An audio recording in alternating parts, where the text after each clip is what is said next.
Hello and welcome to episode 11 of Beyond the Frets. I am incredibly excited about today's episode with someone that really needs no introduction, Mr. Bobby Broom. He's been a staple in the jazz guitar scene for many decades, starting his career in New York City and spending most of his professional life now in Chicago.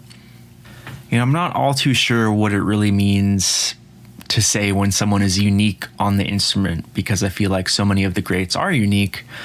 But after speaking with Bobby, and hopefully you'll agree, I think in this case, being unique means sticking to your truth and having convictions about your musical aesthetic and life, etc.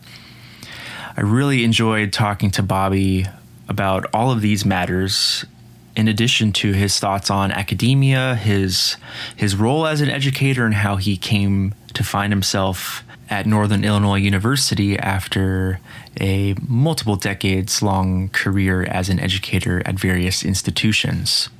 We also dove into his trio with Dennis Carroll and Kobe Watkins. They've put out a number of records, including a Monk tribute album, which came out in 2009. It was actually my first experience hearing Bobby when I found that record. And I really wanted to get some insight on his arranging process and composition process, especially in terms of his ability to create a rhythmic hook as opposed to maybe more of a reharm thing or something that will maybe only be interesting to the other musicians in the crowd. He always finds a way of changing a classic tune, either in the jazz songbook or just the broader American and beyond songbook. How he can take a song that's already great and make it his own, while of course retaining the identity and integrity of the song. I was very fortunate to see that trio play at the first annual Rocky Mountain Archtop Festival back in 2019. He was playing at this festival, as was I, which was just an honor to be even on the same bill. And actually my solo guitar set was in a little cafe, and I walk in and Bobby and Dennis were sitting there getting some coffee and pastries. And let me tell you, when I show up to a little cafe about to do a solo set, and I see those two cats in front of me, I was a little nervous there. But the question of whether or not I survived that morning is irrelevant, because you want to listen to Bobby and not me. So let's get on with it. I want to thank all my supporters and listeners of this podcast. It really means a lot. This is a project that I truly enjoy with all of my heart, and I'm just happy to share it with anyone that will listen. And of course, just indebted to all of these great players and mentors and idols for me that will sit down and talk about all these great nitty-gritty elements of music and life and education and everything in between. And I'll be sprinkling a little bit of Bobby's music, specifically the tune Evidence, which is a Thelonious Monk composition that he recorded on the aforementioned Monk tribute album in 2009 with his trio. Okay, it's time. Sit down, grab an axe, and get abducted. This is Beyond the Frets.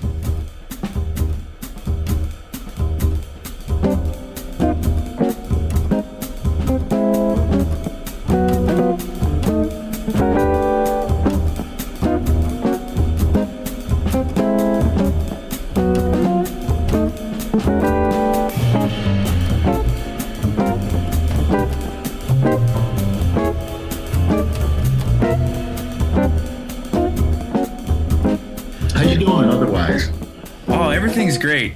Everything's great. I'm happy to be done with school.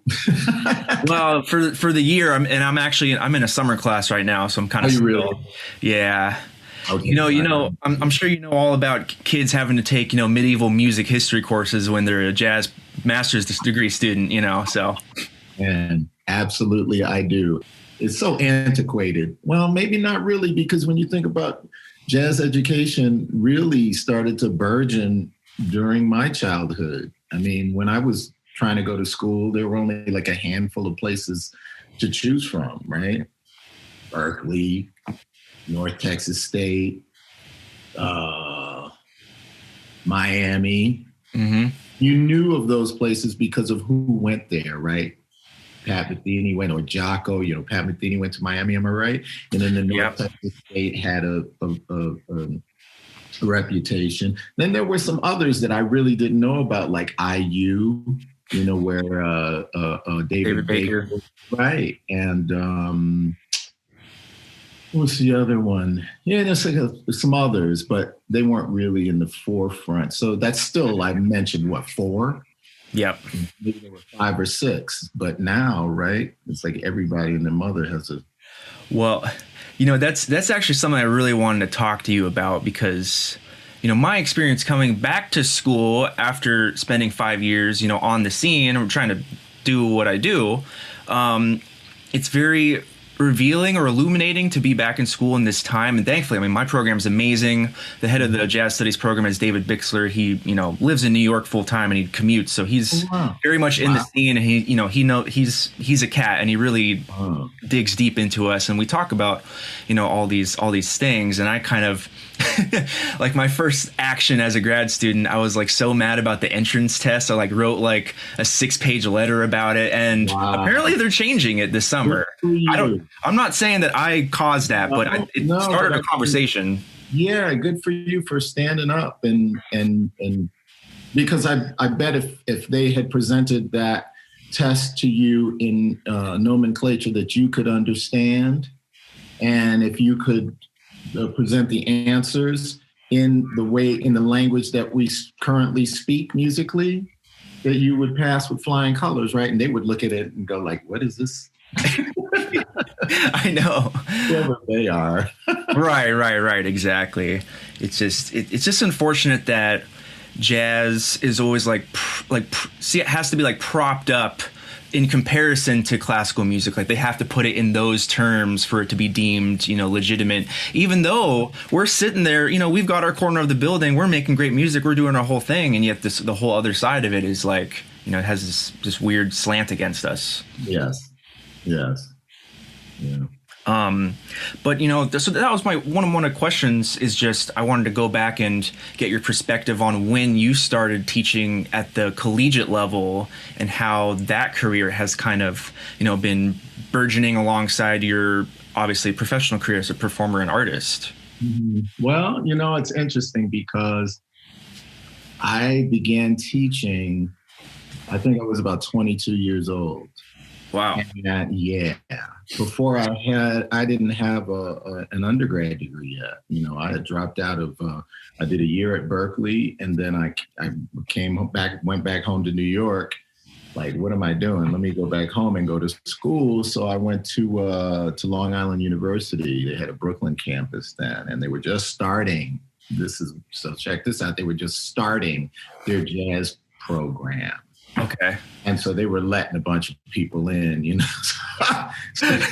So they gave me a scholarship, and I decided to go on and go there. And one of the stipulations was that I had to play in the pep band.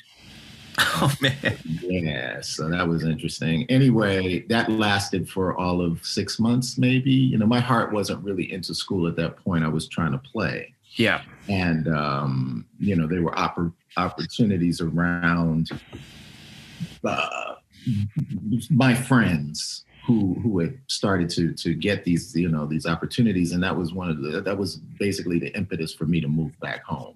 So anyway, I was half-heartedly going to school, really to satisfy my parents, and then I started working. I got called to start traveling and playing on records and all of that. So I quit school. So about a year after that, I get this like random call on my answering machine, when it was like a cassette. Right. And it was Jackie McLean.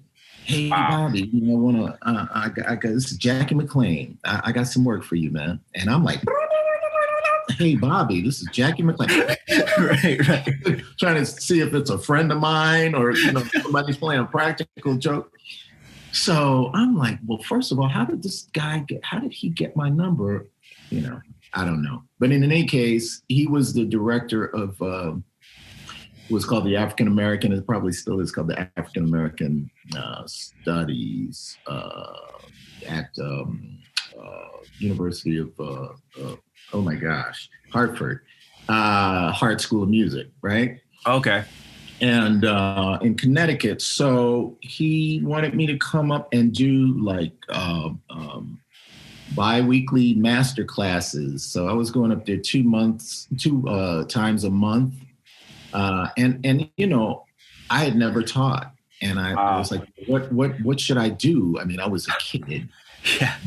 What should I do? Like, I've never taught before. I don't know what to do. Like the students were basically my age, right? Right. 18, 19, 20 years old. He's like, man, don't worry about it. Just be yourself. And, you know, they're aspiring to do what you do. They're aspiring to do what you're doing. So just share with them, teach them, show them what you know, and that's it. And so I was like, okay, you know, I trust you. So I would get on the bus and the Greyhound or whatever it was and ride up to Connecticut twice a month. And I did that for a year and it was fine, you know. And after that year, he pulls me to the side one afternoon and he says, Bobby, I want you to run the guitar program here. I'm like, what? Now, again, I had no undergrad degree. I was really still learning to play. Like, I still am in a way, but, you know, like really back then. And I had to turn him down. I said, Jackie, I can't. I wonder if I was still calling him Mr. McLean. He probably had me calling him Jackie by then. I was like, man, I cannot accept that. He's like, man, no. Yes, you can. You can do it. I'll help you. Wow. And I didn't feel equipped or ready or qualified or any of those. And so I turned him down. Imagine that was like 1983. I'd be sitting here collecting that pension right now. Had I been more of a, I don't know, capitalist. I don't know, you call it what you want, because some people would have taken it and maybe I should have, maybe it was advice and I'm sure he would have mentored me, but I don't know if I was really ready in a number of ways, and certainly not as an educator or as a musician / educator, not yet. So I knew that, and I declined. I mean, that takes some humility, or at least some self-awareness of what your goal sort of was. Because, you know, if I think of most people my age or that age now would be offered something like that, they would probably have to take it because, I mean, the scene is just so different. There aren't as many opportunities just to be able to play and hang and make a living. But that's incredible. Well, you know, it's interesting though, because I don't even know if I thought it through like that, like it was a goal that I was trying to first establish myself as a player. Okay. I didn't operate like that. Yeah. I operated like this kind of like a youthful, naive young man, like just living day to day, which is kind of, when you now looking back, I mean, that's how we should live. You know, we can't take stuff with us. Yeah, we can amass wealth, hopefully, and pass it on to if we're lucky or if we're born into that kind of situation. But, you know, there's a certain equanimity to living in the moment, living, okay, tomorrow I don't look too far in the future, too far in the past, you know. So it was more like I was just operating on my truth, which at the time was, I was not equipped to hold that position. Yeah. That's all it was. That simple. You know? Wow. And there were opportunities, but that didn't mean that I was supposed to necessarily have them. You know, it's an interesting thing that I think, you know, I think people may have some kind of misconception or some kind of idea that, oh, well, you know, you grew up in New York and, you know, the scene was different. Well, yeah, the scene was different. And I did grow up in New York.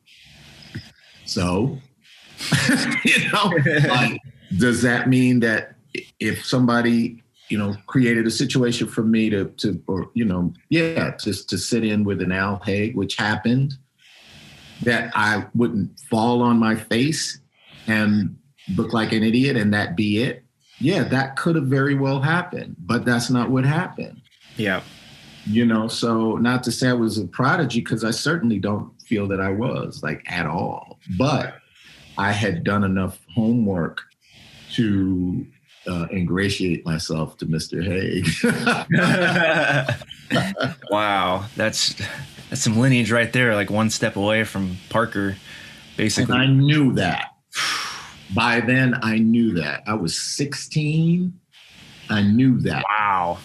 I knew when I looked at that chalkboard going into that club, I was like, because the guy that took me was a mentor, and he just told me we were going to sit in, call your mother and father and tell them, we will be home a little late. I was doing some work, I was working professionally with him. He had written an off-Broadway play. We were doing it in Brooklyn. And, so this one evening after the play, he says, call your parents, tell them we're going to go. I'm going to take you to sit in. And I'm like, what's that? I called my mom and I told her, and she's like, what's that? And I said, I don't know. I'll tell you when I get home, but take me and we'll be home like 12:30 or 1. Okay. So wow. I walk up to this club, and there's on the chalkboard, it says the Al Haig Trio. And I like, whoa, that's the piano player for Charlie Parker. So, yeah, I was thinking about the degrees of separation. Wow. Absolutely. That's incredible. Well, so how did you, so after you turned down the Hartford thing, when did you find yourself with the next opportunity to teach at the collegiate level? Okay, so I continued teaching there until I left. So this must have been 82, 83. So 82 was the first year, 83, and then I left for Chicago in 84. And so I had done my 2 years of masterclass teaching at Hart School of Music, got to Chicago, started to try to establish myself playing. A couple of years prior, I had done some kind of recital performance when I was at Berkeley with some of the professors there. I was fortunate to have, I did a lot of gigs with I was in a band of Bill Thompson, professor there, and just, and so I think it was on one of those gigs that I did a recital that I played with Bill Pierce, tenor saxophonist with Blakey and Tony Williams and others, and longtime Berkeley professor. He retired a handful of years ago. So Bill Pierce, Bill Thompson, James Williams, the pianist, was on that gig, and Rufus Reed. Okay, wow. Right? So I'm a baby, right? So I do this gig. Okay, so I get to, and that's actually how that's what led to the Art Blakey gig. Was got it. James Williams from that performance. Okay, so I moved to Chicago 84. I established myself. It's about 85 now. And I get wind of this master class at the American Conservatory of Music, and Rufus Reed was going to be doing. I think it was his master class, the Rufus Reed's master class. So I'm like, oh, and I was the kind of young man that, if I knew somebody, I would just show up, not necessarily to play, just to be there and glean whatever. So I show up. I have my guitar, and he sees me. Oh, Bobby, great to see you, man. How you doing? Blah, blah, blah, blah. You want to come up? Come up and play. So I'm sitting up there. He's giving a master class, and I'm sitting there. So we play a tune, and I take my little solo, and the tune's over, and now it's discussion time. So some gentleman from the audience says, I have a question for the guitarist. Okay, what did you play on the third bar of that tune? I'm like, huh? I don't remember, but I said, okay, well, I don't remember exactly what I played. I said, but the third bar of that tune are these chords or this chord, whatever. And some of the things that I think that I may have thought, or that I think on are these things, like I could do this, and coming from that chord, going to the chord, I could do this and that. So I was explaining myself. And that was enough that 2 weeks later or so, I got a call from the American Conservatory of Music about teaching guitar. Wow. Yeah. Yeah. So that's how that started. I taught there for, I don't know, 5-6 years. Something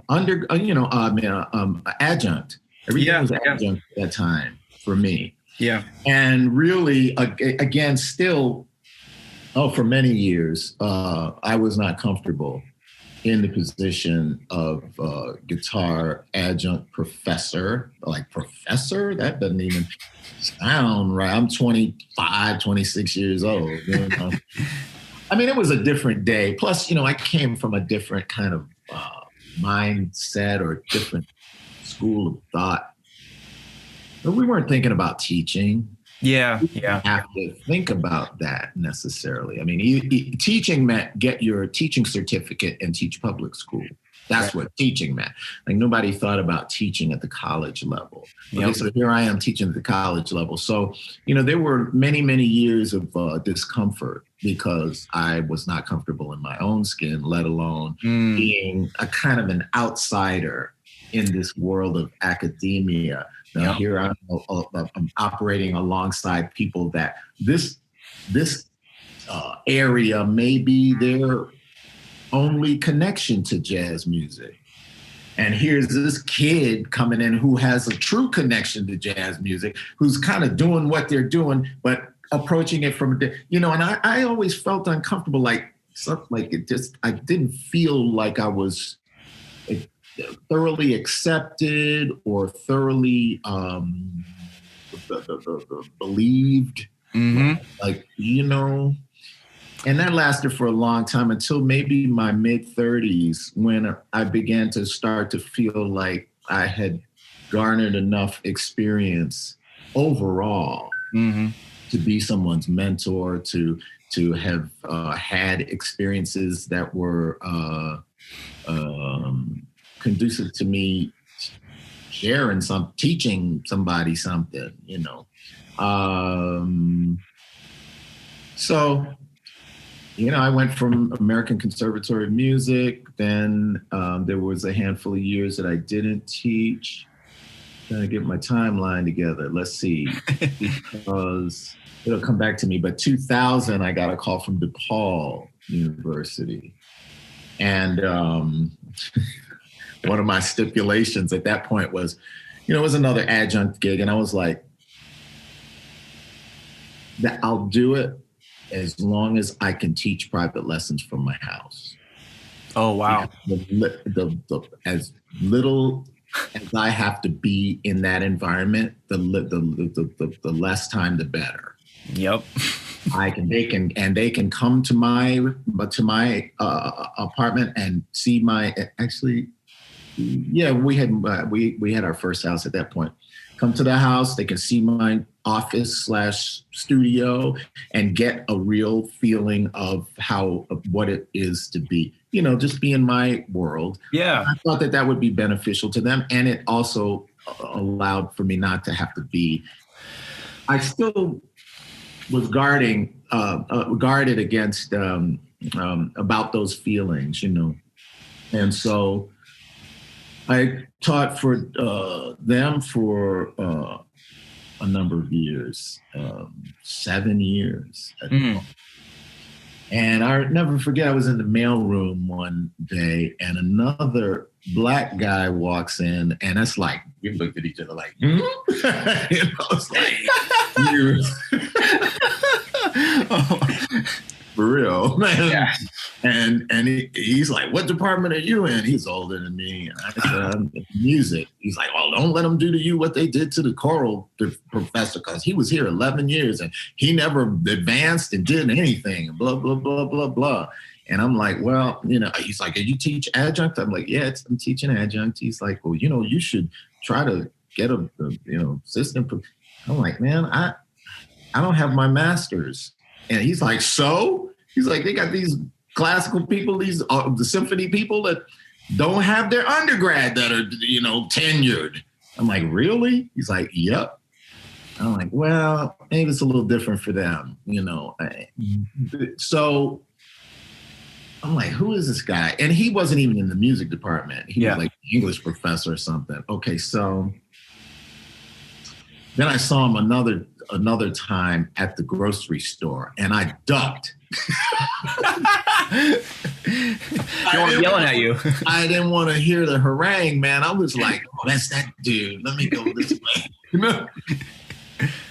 Several months passed, and one morning I woke up. Like, I wake up with these thoughts of extreme clarity. I wish I lived. Can I get some of that? Huh? Can I get some of that? The rest of the day like that. But, in the morning when I first wake up, it's like stuff is crystal clear. And I woke up this one morning and was like, you got to get your master's and you need to do it now. Wow. What? Okay. So I looked at 2 programs in the area, right? One was in Northwestern University, which is the town that I live in, Evanston, which I live across the street, literally from Chicago, but I live in Evanston. That's where Northwestern University is, and they had a 9-month program. Really? Jazz pedagogy. Wow. Okay, so there was that, or there was a program at DePaul where I was currently teaching. Oh, wait, was I still teaching it? Yeah, I was still teaching there at the time. And it was 2 years. Yeah. And I thought, okay, this is maybe a little too close to something I don't want to do that. Yeah. Plus it's 2 years. Right. Plus I'm looking at the situations and it's like, no, this looks better. So I met with them and they let me in and I did it. Wow. And it was not for the purpose of securing any kind of position. That was not in the thought at all. It was just, I need to do it. And I need to do it because I've been teaching for on and off for 20 years at that point. And I deserve to have that. I deserve to have that qualification of a master's degree next to my name. I put the time in. I'm, in fact, an educator. So that was the reason. And still not thinking about a full-time position. I was not thinking like that. Yeah. Even after the gentleman implored me to consider it. But I did do the master's step, and then that was the year that I learned about academia. From being at Northwestern and from having to take that entrance exam, having to take the exit exam, which I was told I would not have to take. And then at the end, the last couple of months, somebody changed their mind that you have to take it. Wow. And I protested, and I got them to let me do it in the way that I suggested in the very beginning. I said, if I can analyze this piece in the way that we speak, in our language, in our nomenclature, then fine. Yep. They said, okay, fine. And I did it. And I'm sure they were like, Right. And I passed. Yeah. I mean, I did, I knew what I was writing, what was there. Exactly. This is an enclosure. This is a minor with a sharp 5 right here. And whatever. So I got out, but I saw the politics. I saw the underbelly. Yep. Not that all places. I mean, it just depends on who you are and what you're doing and who's there around you and the whole, what's around that. Is the program supported? Is the School of Music? Is the college supporting the School of Music?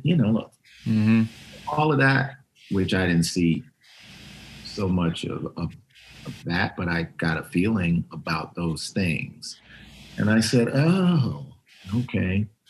So I decided, well, I, after I left DePaul, I was like, I'm not going to do any more adjunct teaching. I mean, this is not what I should be doing. Now, by this time, we're talking about 2010, 11. It was like after I left Sunny the second time. Of course, as soon as I enrolled in grad school, Sonny Rollins called again and wanted me to join the band. Oh, man. I'm like, damn, I can't say no to that, right? So I was going to school, playing full, his version of full time. Yeah. Wow. Not every day, but and so anyway, eventually I started to apply to positions because I saw people of my ilk, musicians of my experience level, performing musicians / whatever, that had these positions, and it was growing. And I was like, I absolutely, certainly am qualified and should have one of these. Now, guitar, professor of jazz guitar positions are few and far between, but when they would show up, for the most part, unless they were in Bumble, I would apply. So you were even interested in maybe moving away from Chicago if the situation was right? The situation was right. Maybe. Yep. I applied to maybe 7 or 8 positions between the years of 2011, because Coleman was one. 2011 was the first kind of entree I had into that idea of applying.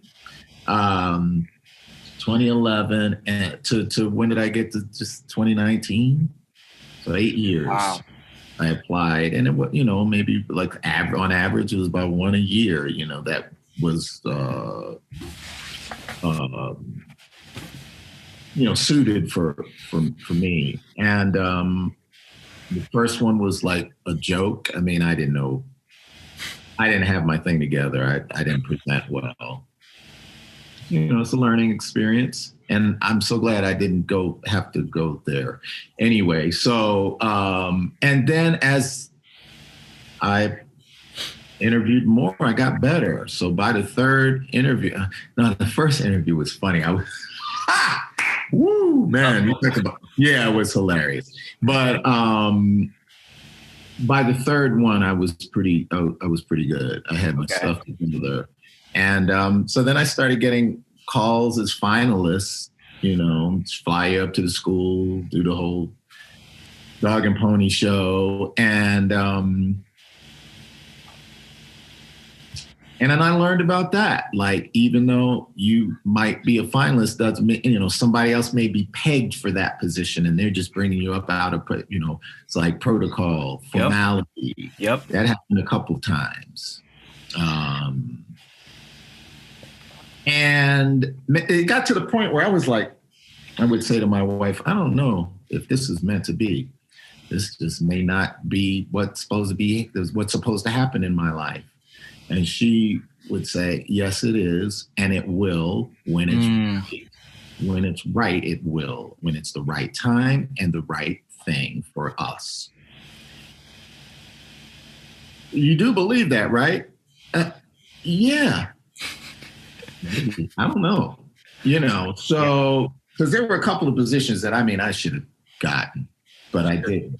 Sure. And, and I learned maybe in hindsight why, and it didn't really have anything to do with me necessarily. So then finally, the last position I had before the last final call I had before the one that I got was a chair of the guitar program at Berkeley. Wow. And I'm like, what? So I applied to that, a couple people, somebody was like, you need to apply to this. And I'm like, come on, man. Do it. Okay, fine. Whatever. I had my stuff all together, wrote the letter, I like to write. Yeah. Threw it out there, forgot about it. Da-da-da-da-da, ring. Want to do a phone interview. What? Okay.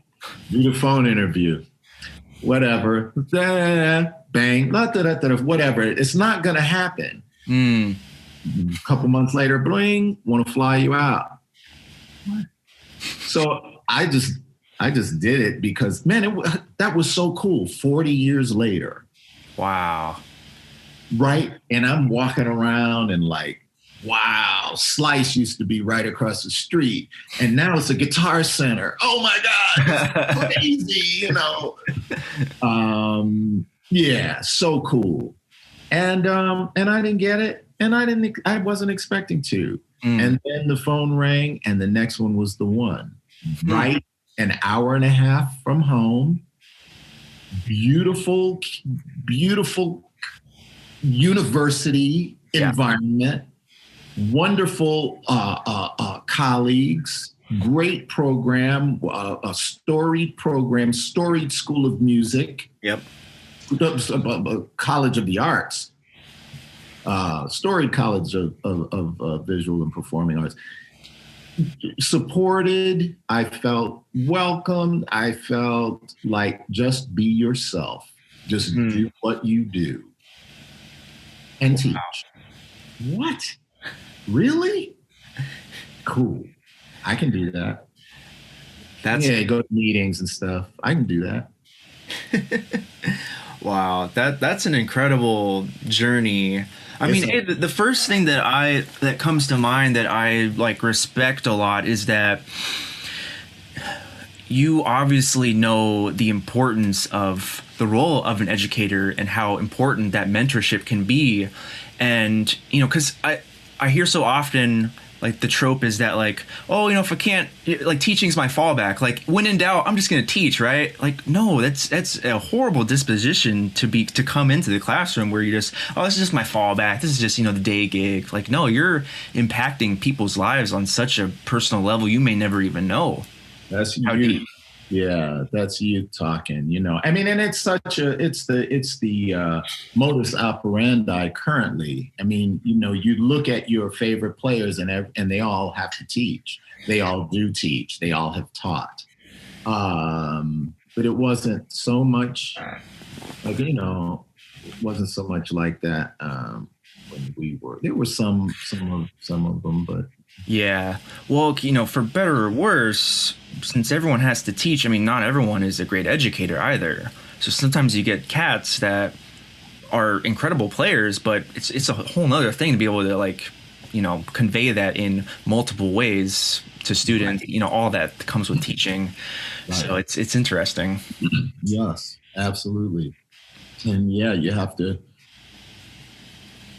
be at a certain place, and that doesn't mean you have to be older at all. It just means you have to understand what you just said, and that everyone is different and there is no one method that's gonna do. Everybody's approach, everybody's learning process is different, and the whole thing, it's like you're teaching individual students in that sense. When you're teaching a primary instrument, you're not teaching a class like a group strum. Yeah, I've always gravitated towards educators as a student myself that want to meet you where you are and will just know what you need, as opposed to giving you their thing or their way of doing it. Like, oh, this is my thing. This is how I play. So this is how you're going to play it, because that's the only way I know. I always, gravitate towards educators and players who are like open. Maybe what I do is not exactly what they do, but they're able to, figure out what I need at that, stage of my career, which is even right now. I'm grateful for that. Yeah. Yeah. I mean, there's certain fundamental things that are necessary. We know that, you have to be equipped with to be able to get around the instrument. I find a lot of times people just don't know how to traverse the neck and how to break up the into positions. If they don't, then the way that I learned, the way that allowed me to learn was the caged system. But, I understand that some people have 7 fingerings and all these things. That's fine. as long as you can execute them for me. Yeah. If you can't, that doesn't mean we have to do cage, but you got to do something that convinces me that you have a command of these things. Otherwise, we can't, who are we fooling? Exactly. Not me. No, not getting past Bobby Broom. A lot of so a lot of times, you find yourself kind of starting from the beginning or whatever, however you want to look at it, with some students, and then others, like you say, you meet them where they are. Like the young man I was talking about earlier, he tunes in all fourths. So wow. And I'm like, well, I guess, but I said, you know what, you're on your own as far as that. Like, you've got to do everything we do, but you're on your own to figure it out. Then when I heard him play, I was like, oh yeah, you're definitely on your own because you got it together. But wow.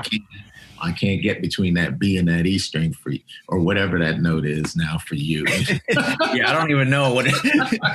Right. Is it CF? Is it G? I never even asked him. It must be, but I never even asked him. That's funny. Yeah. And he's grabbing everything, just like grabbing all the chords and. Wow. Yeah. I wonder what your thoughts. I kind of went down a deep dive on your blog, which is killing, by the way. You're a great writer and there's so many great posts on there. A lot of nuggets. And actually, I was teaching a student yesterday, and we were talking about transcription, and I was telling him, he was like, well, I was telling him to do something from Remember, Hank Mobley, Soul Station. I'm like, just get anything off that. Like, whatever grabs your ear and that you're excited, like, that'll be really good for you. And I was telling him, like, not to worry about doing whole solos. Like, you need to glean something that pops in your ear instead of just trying to learn the whole thing, because it's not really going to suit you. And then I was on your blog, and you were talking about transcription, and like there was like this whole paragraph where you're talking about finding little nuggets that you glean. And I copied it and sent it to him. I was like, that's what I'm talking about. He said it a lot better than I did. So there we go. Yeah. But what I was going to say is just you had a post about academia. And just how how the jazz programs are supported or not supported, and I just wonder how you're in this full-time position now. How do you see your role in a jazz studies program in 2021? How do you create a sense of community? How do you create a sense of this music that doesn't live entirely within the walls of the ivory tower? How do you bring that to your students and to a program? Well, fortunately, like I said earlier, I'm surrounded by colleagues in the jazz studies program at Northern Illinois University that are players. Really, they're active musicians, and so the feeling is there from that. That's how we operate. That's how we walk around. That's like, Jeff Bradfield's across the hall from me. There's always some great music coming out of his office. Yeah. I'm playing stuff. It's kind of like innate in the halls, in our hall. It's how we operate. It's like what Jackie McLean said to me. All I'm doing is sharing what I know, sharing my experiences now, which are kind of magical to these people. I'm talking about people playing with people that played with Bird, and playing with Miles and different people. Like, what? And yeah, they're looking at me like, who is this dude? But it is what it is. It's for real. This is real. And it's like, this is part of the connection. Yep. So I may be 2 generations removed, but here I am in the flesh. Here we are. This is what it is. This is how the music evolves. This is how, generationally, this is what it is. And so I kind of implore people to take advantage of that opportunity that they have to learn and be around and like ask a bunch of questions. And everything's different now. And I don't know. Well, I kind of do because I'm still in it. I'm still doing stuff. I still have to navigate it. So, and I've seen a lot of iterations of it, whatever it is, trying to do it. Mm-hmm. So, yeah, I think that's how, just by being and hopefully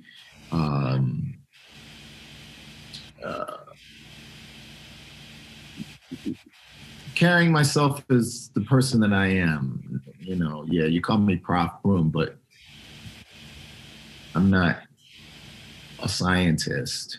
I mean, unless we're geeking out over guitar stuff, then I can get pretty weird. But overall, I'm just normal, and here I am. So let's be musicians together, right? Yep. Well, that's the attitude. I think that's the key. Like you said, that community of professors where everyone is coming from, they're players, play their butts off.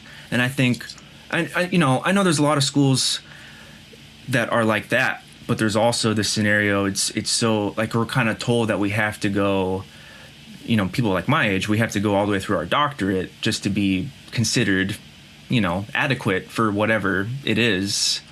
And that's kind of worrying because, Well, what for what? Well, I mean, you need to get a teaching position. Or? Yeah, I mean, I just feel like the attitude I see a lot is that we're told in society that we need to have a terminal degree to have some sort of opportunity for that security of having a teaching position, which again is pretty ubiquitous at this point, for better or worse. So yeah, I don't know. It's just something I think about a lot, where it's like, yeah, these cats might have doctorates, but like, what have they been doing? Yes, and right.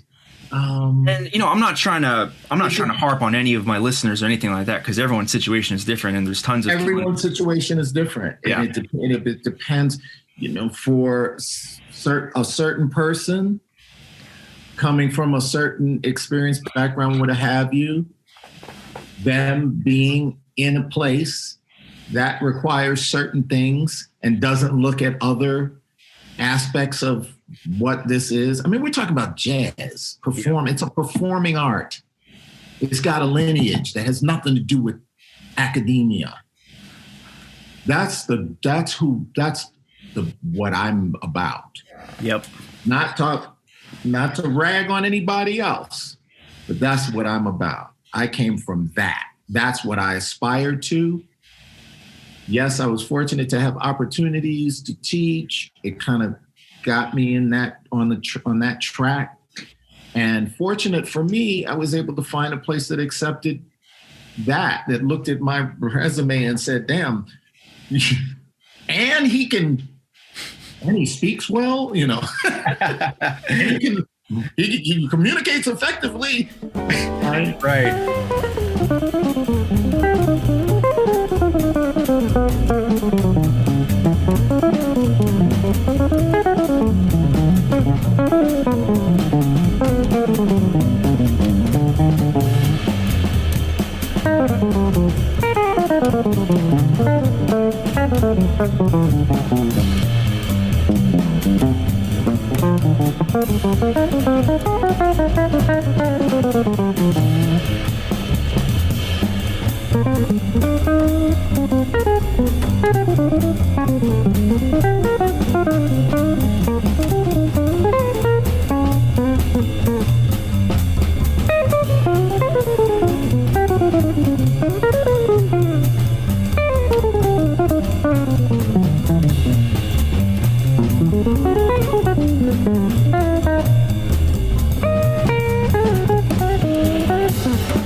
think your situation will, I don't know, not to get too a law of attraction-y on people, but your situation will find you. I mean, it certainly has me throughout my career in every facet of that. Yep. Yeah. I mean, the beautiful thing about being in the music industry, I mean, year after year, is that you're changing with it. You're changing as a person, and that's going to affect, what you're doing in the business, whether it's maybe you're going to be recording more this year, maybe you're going to be teaching more that year, maybe you're going to be playing more funk stuff this year, maybe you're playing, so all that stuff. It's obviously a beautiful curse being in that industry, but it is incredible that we get to change our direction, put on different hats whenever we want, and there's not a lot of people that get to do. Yeah, if we can. Not everyone, not all of us can, right? Yeah. I mean, I've been told that I take stuff for granted sometimes, like, well, shouldn't everybody be able to no, people tell me no. Not everyone can do. I'm like, oh yeah, okay, well, I thought about it like that, maybe not, but so yeah, I mean, consider yourself fortunate to to have the wherewithal to say, I'm going back to school and I'm going to do this, and and I'm going to play, because you can certainly play, and all the different things that all that entails, the playing, it's not just one thing. It's whatever it needs to be, and that's determined by your ability to deal with that. Absolutely. Well, that kind of segues into something I want to talk about with, especially your trio, because I love your trio. It's like it's amazing, and I the first time I saw the trio live was at the Archtop Festival, and that was just a killing set. I was just like, oh, good, thanks, dying the whole time.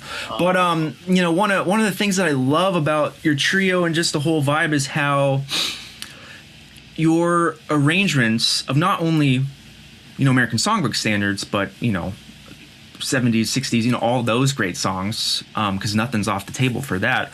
I love how your arrangements usually stem from like a rhythmic, like there's something like very rhythmic about the arrangement, as opposed to like reharming everything. Of course there's some reharms, but I love that all of your arrangements, there's got some sort of groove or feel that's just different, and that's like the little thing that makes it unique to your trio.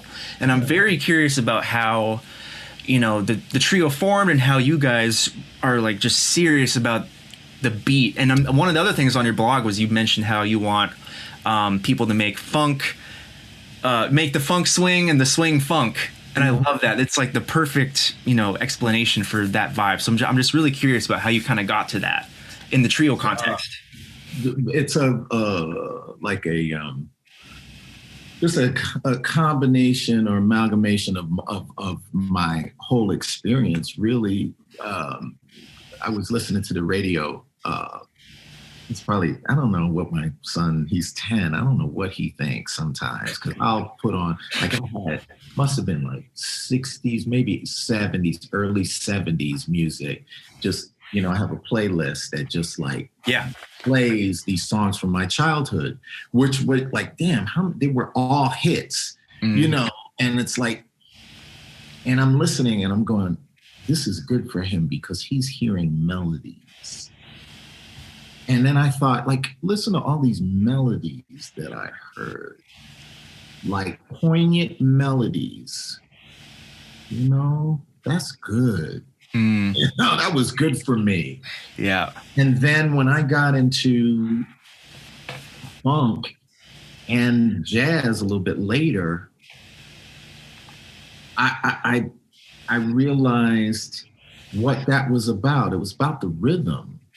It was about, like, songs were set up. Even in the 70s, songs kind of had these rhythmic hooks. Mm-hmm. More toward the mid 70s and into the 80s, they had these, like, a lot of bass line hooks, Motown bass line hooks, rhythmic, doom doom doom doom doom doom doom doom doom.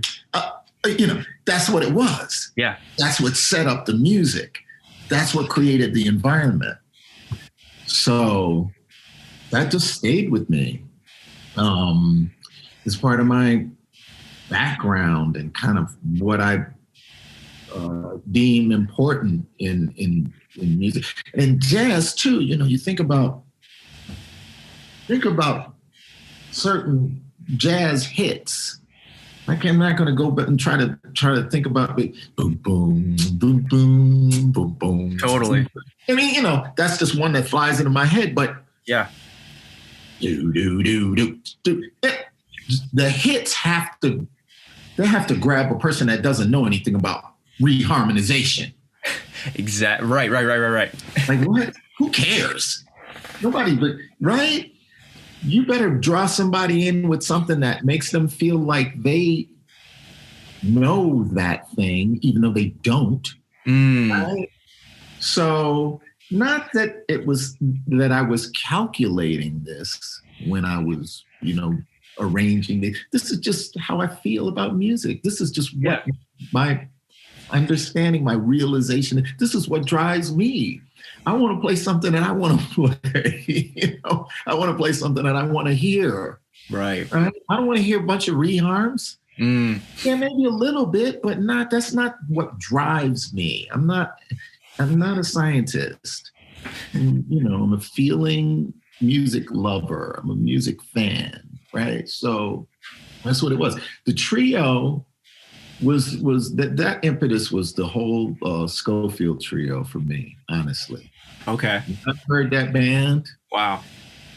I was like, this is it. He was my hero anyway from like 77 or so when he played with the Cobham Duke Band, right? Mm-hmm. And I'm like, who is that? So it's like guys like him and I just looked up this dude. I can't remember his Conti, the guy that played with Tower of Power. Guitar player that played with Tower of Power. Oh, yeah. I just looked him up a couple of weeks ago. Those guys are.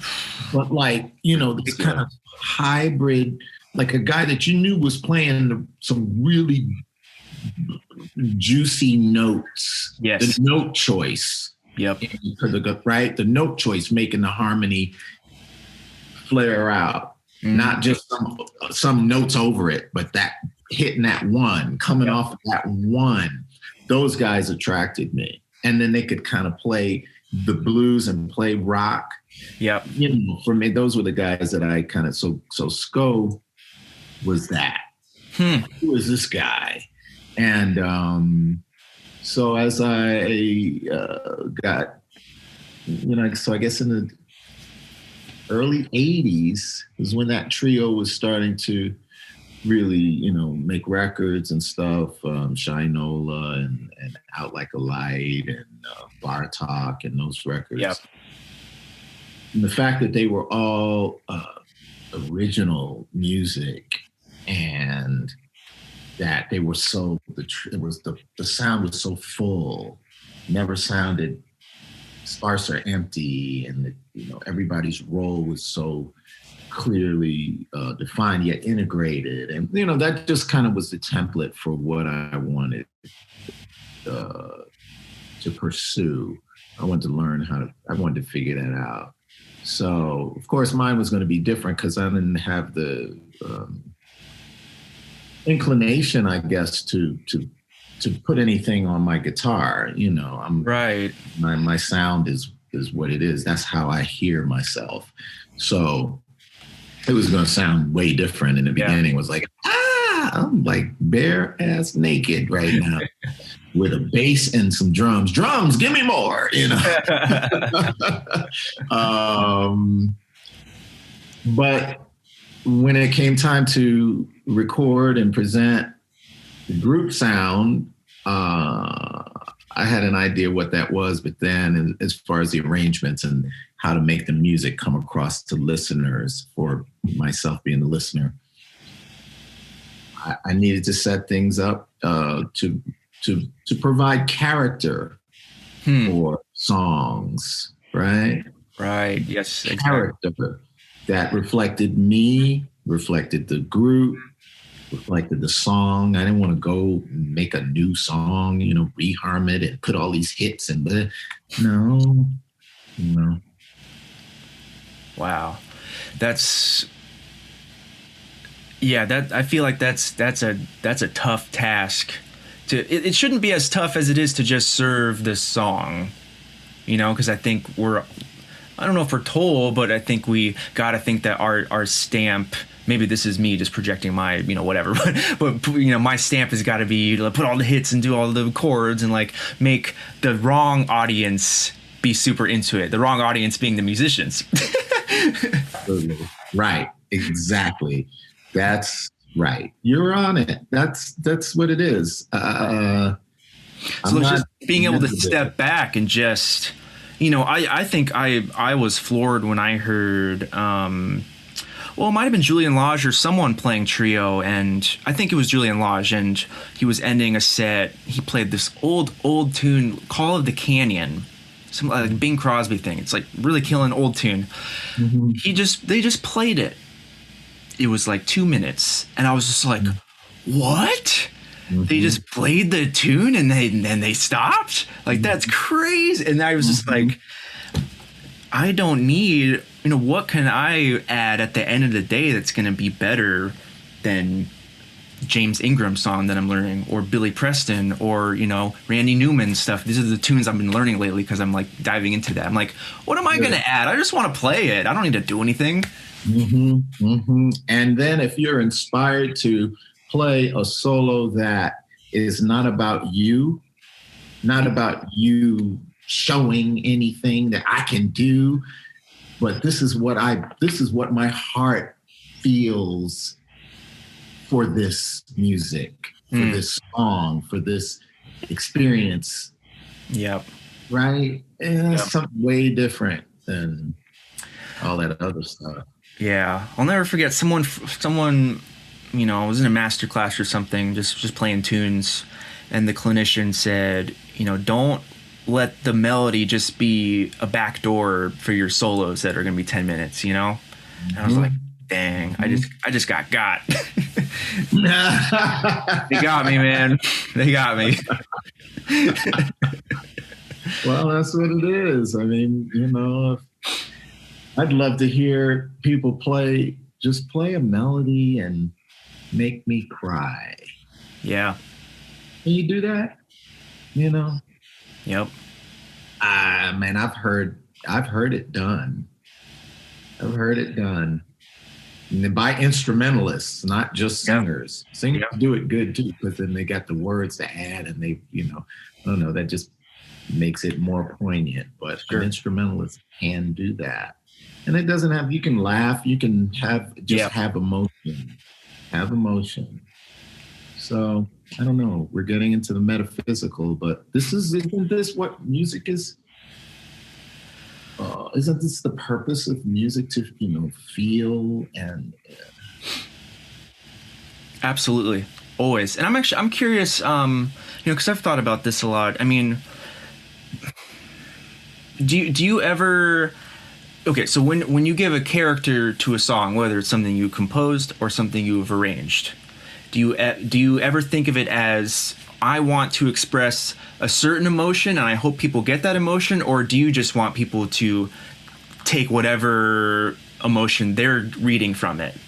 Like, do you think we're supposed to, I'm going to play, really joyously and everyone should feel joyously, or is it just, I'm going to put it out there and they can receive it how they wish? I don't know that I attach those kinds of thoughts or meaning, in words to anything, because it's like music. It makes you feel the way that you do. You respond to music the way that you do. And you don't necessarily have to have words to describe it, right? You feel it.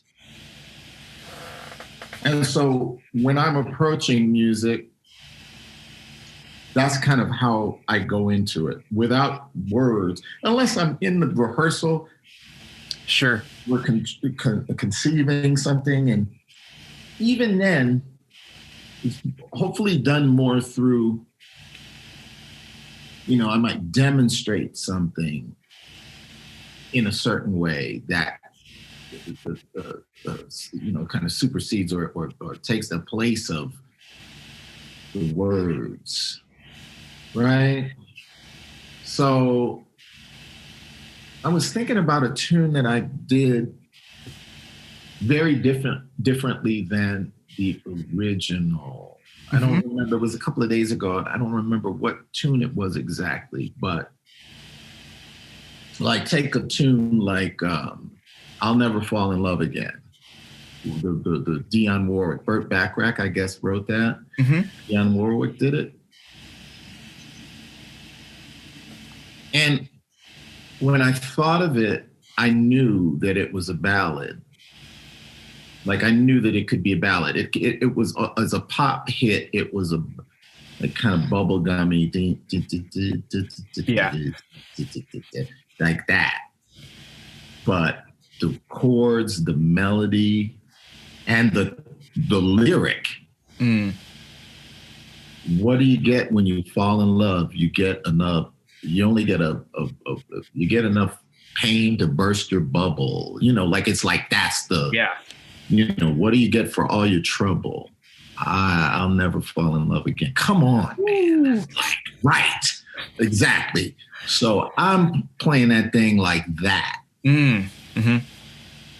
Right? Yeah. No, I mean, it's just like getting a feeling that you get from the song, and then maybe realizing it in a way that maybe it wasn't presented originally, or maybe it was, whatever. Sorry to cut you off.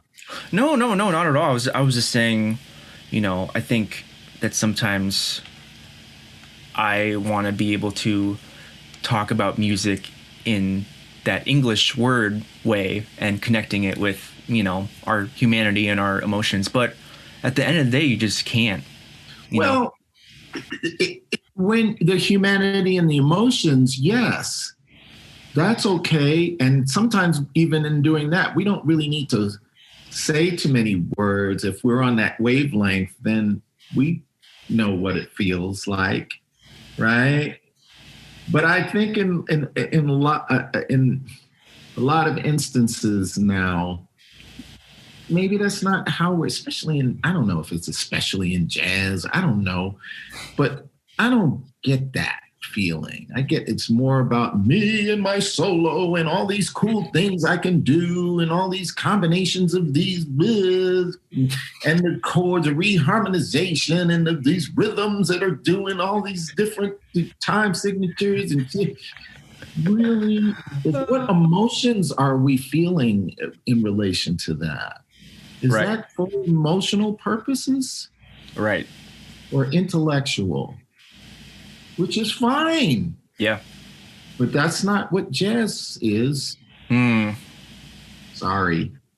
I'm sorry. I may sound like an old guy, but it just is not.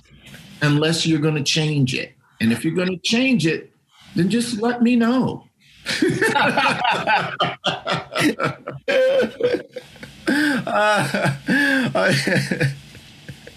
That's hilarious. No, don't be sorry, man. I think it's incredibly important to hear that perspective, and that's your truth. And I certainly agree with you. But I think it's just important to have conviction, especially when it comes to something you do your whole life.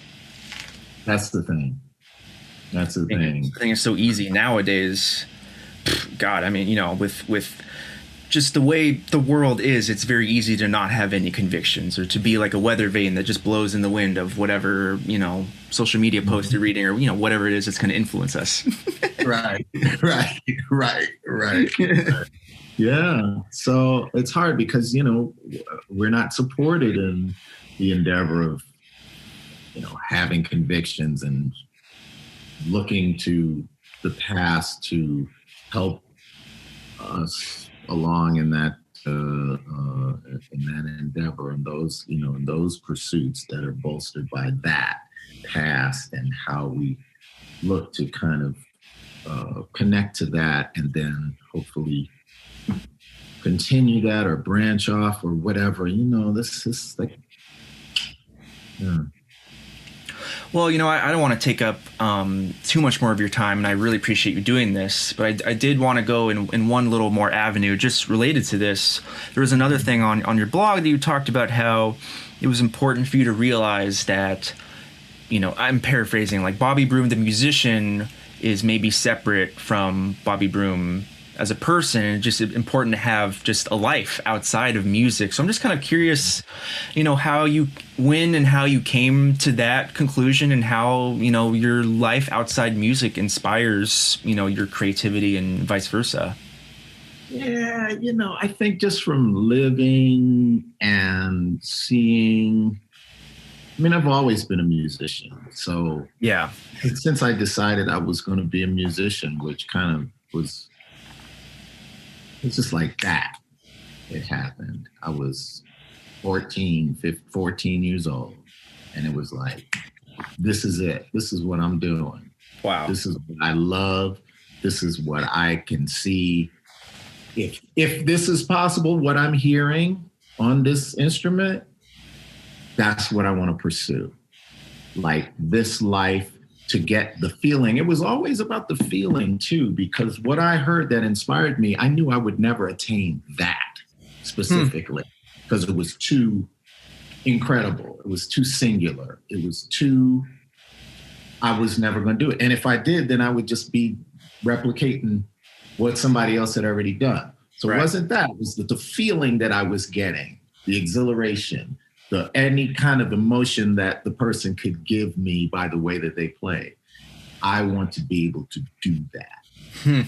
If this is how you can make a living for yourself, then I want to, and you can do it on the guitar, because I'd never heard it on the guitar like that. Yeah. Okay, cool.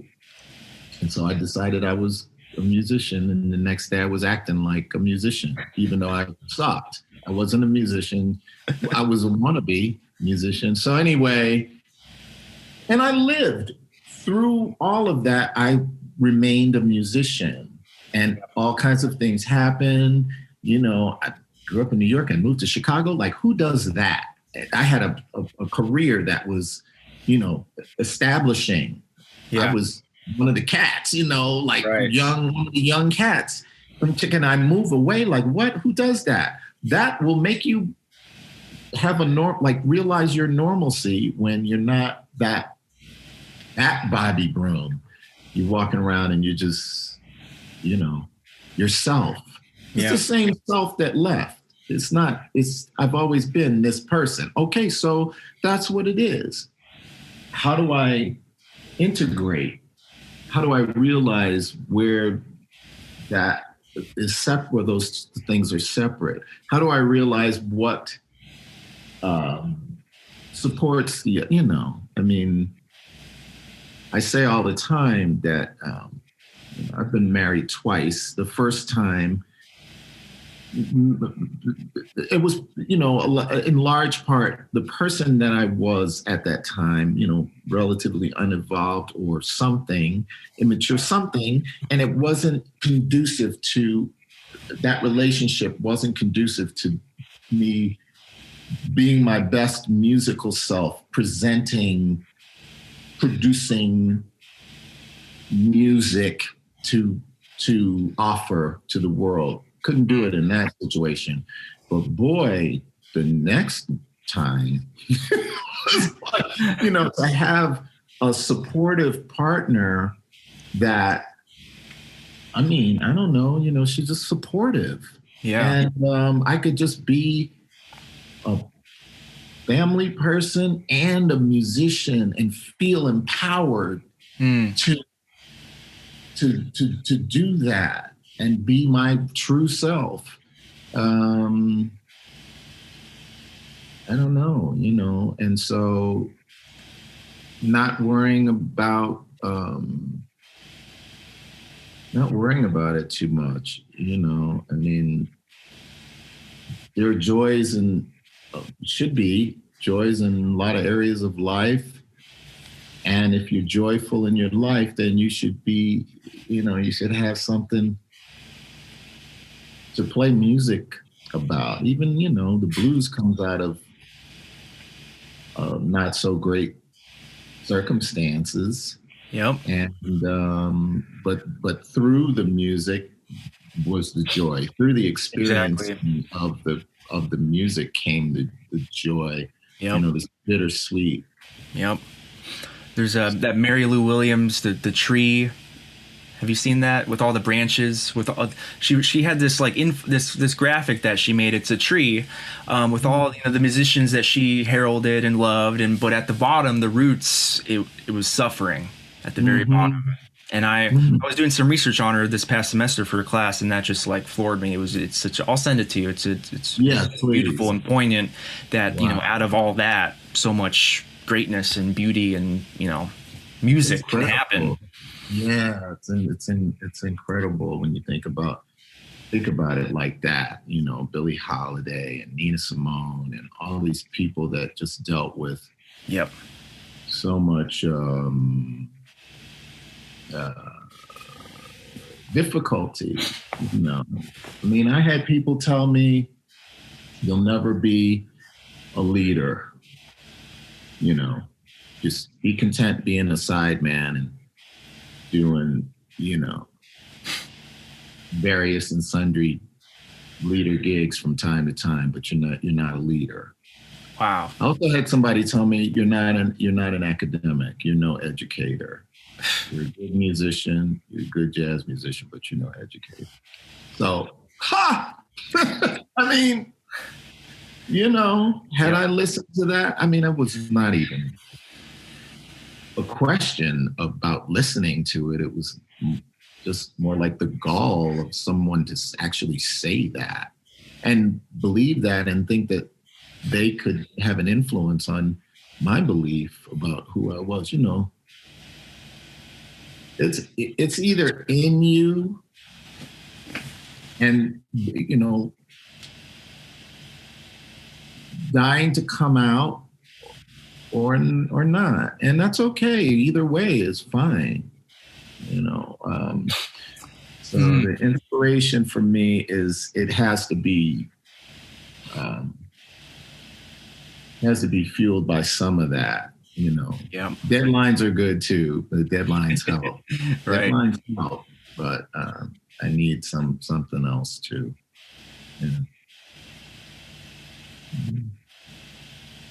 What do you have coming up? Oh, me?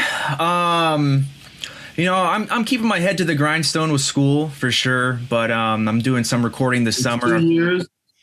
Yeah, it's a 2-year program. Yeah, so halfway through, blazing through it. You say you're doing some recording?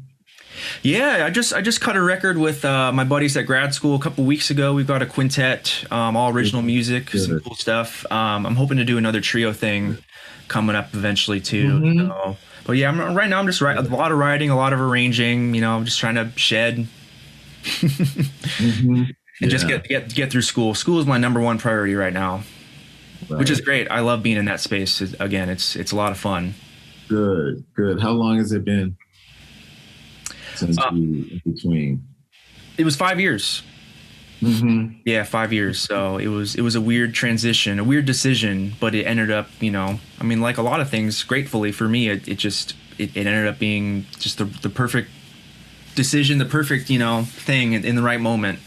So I'm very grateful. Right. Good. Yeah.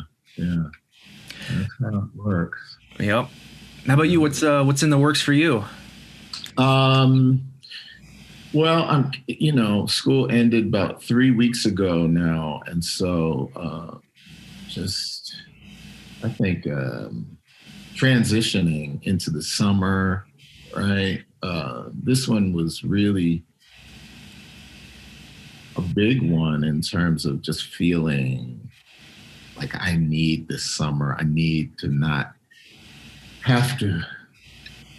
I just felt so busy, and so so I'm enjoying that, transitioning, not having so much to do, sleeping late, staying up late, going back to my old self. Right. And I have some recording projects that I'm working on now that I need to kind of be wrapping up maybe by the fall. Okay. And so that's on my mind, and I'm kind of starting on those things, and then being home with my 10-year-old and making sure he's busy enough, and taking him to basketball this and basketball that, and and just loving life. That's awesome, man. Well, thank you so much for taking the time to talk to me. It's just I appreciate what you're doing. It was cool. I was watching I wanted to see the format, and so I was watching some of the episodes last night, and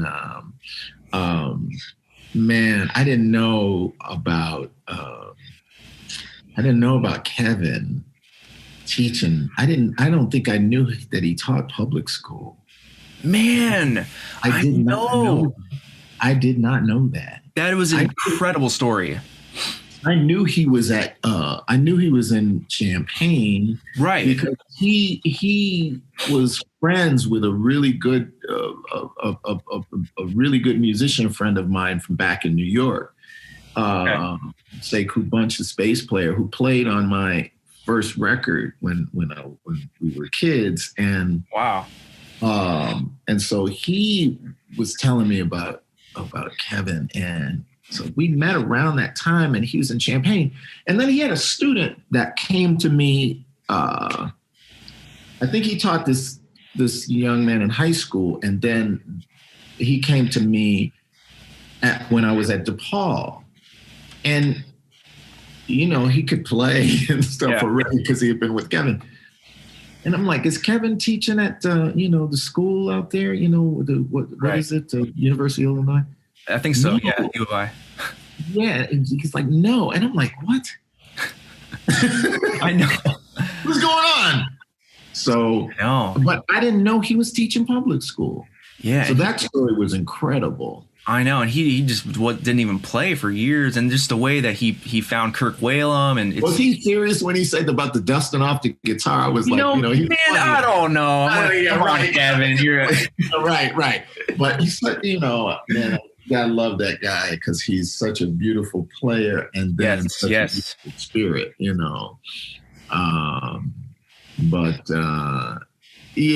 So I was also, that was cool just to hear that you. That school facilitated this for you. Yeah, it was. I was in this guitar pedagogy class, and one of the final projects was, interview a guitar educator. And I was like, man, I've been thinking about doing a podcast forever. Like, this is it. So my first one was Barry Green, and that just ended up turning into the podcast. And I got a little grant from the school to get some funding for paying for the hosting and stuff. So yeah, it just turned into this thing. Right. And I'm like, this is such a pet project where I just get to like nerd out with my absolute favorite players and just pick their brains. I'm over the moon that people like you want to share their gift and their stories. So I really appreciate it. Yeah, that's cool, man. It's really nice. Yeah. Awesome, Bobby. Well, I hope you have a great transition into summer. Yeah, I think I'm in it already. I'm here. It is. There you go, man. Yeah, it's good to see you again, man. And likewise. Next time in the flesh. Yes, I would love that. Yeah. All right, Bobby. Okay, man. You too. Later.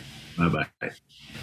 Well, folks, you'd be hard-pressed to find someone more consummate and giving in this business. Honestly, Bobby Broom was an absolute pleasure to talk to, as you obviously heard. It was a real treat, and I hope to see him soon in person. I hope you check out his music. It's something special, that's for sure.